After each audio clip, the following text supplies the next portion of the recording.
I reckon we would be.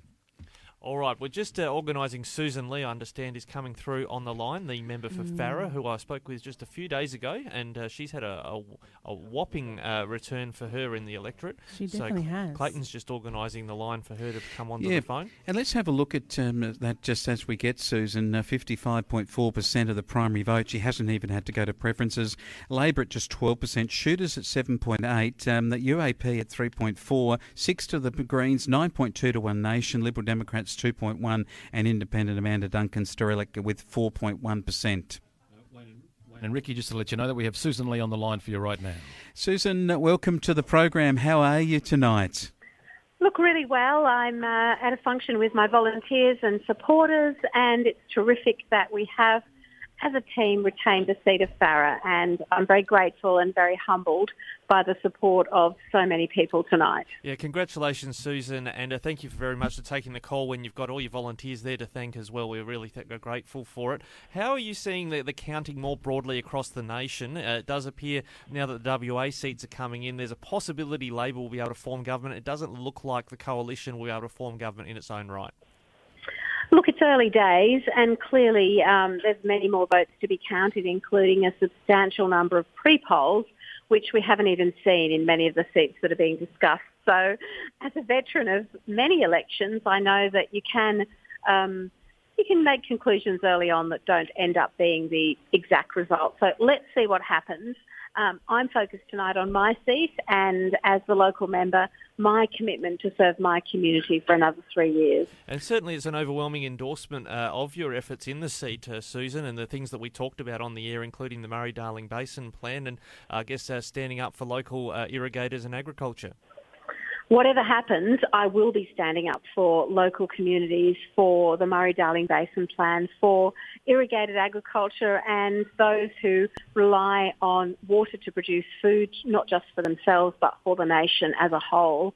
That's always been my number one issue because we are the home of irrigated agriculture in the southern Murray-Darling Basin.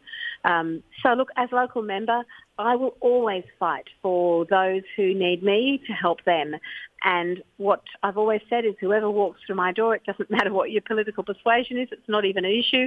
We're here to service you. Now, Susan, just looking at, you had a really strong challenge in the 2019 election from Ted Mack, but this time around, the Labor votes are down at 12%. You're at 55% primary at the moment on the figures we have in front of us. Shooters have come in at about 7.8 and One Nation at 9.2, Greens at 6 and UAP at 3.4, Liberal Democrats at 2.1. You've probably, I guess, shorn off the real challenge that was coming your way from an independent challenge that you saw in 2019 to not even need to go to preferences and Labor's vote being well down. How do you respond to that? Look, I'm always pleased when my seat doesn't go to preferences. In fact, it hasn't ever in 8 elections, but I've never taken a single vote for granted, and I think tonight's result actually demonstrates that because I've been out in my part of the world for 6 weeks solid now, and I've stood on pre-polls from dawn to dusk, perhaps not quite that long, but from opening to closing. And that's important to me because we all start as candidates in every electoral contest, I believe, as equals. And that's why I work hard for every single vote. But I don't take the votes for granted. And, you know, I always say that an election rules the line under the previous 3 years, and then I start working hard for the next 3 years. In the terms of your own party and where they are, and I know you've just mentioned earlier that it is early days and there are still a lot of votes to count and a lot of pre-polls, but I mean, would you take on a senior ministry role in a opposition sense? I mean, you're in the environment portfolio. Clearly, there's going to need to be a strong voice, and you're one of the strong women in your party. Where do you see your position outside of just being the member for Farrer? Look, to be honest, I haven't thought ahead. Let's get through tonight. Let's see what the final result is, and then let's take the next steps. I've, always supported women in government, whether it be my colleagues in the party itself in Parliament or just women that I see across the community that I know have a role to play. And I've always encouraged women to step up and be strong, and I look forward to continuing to do exactly that. Great stuff. Susan, congratulations on what looks to be a very strong endorsement of your candidacy in the seat of Farrer, going from Albury all the way out to Wentworth and the beautiful towns out towards the South Australian border. And we do thank you for your time tonight. Congratulations. Thank you so much, Rikki. A pleasure to chat. Susan Lee from the seat of Farrer joining us live tonight. That was very well done, Rikki. I mean, Wayne.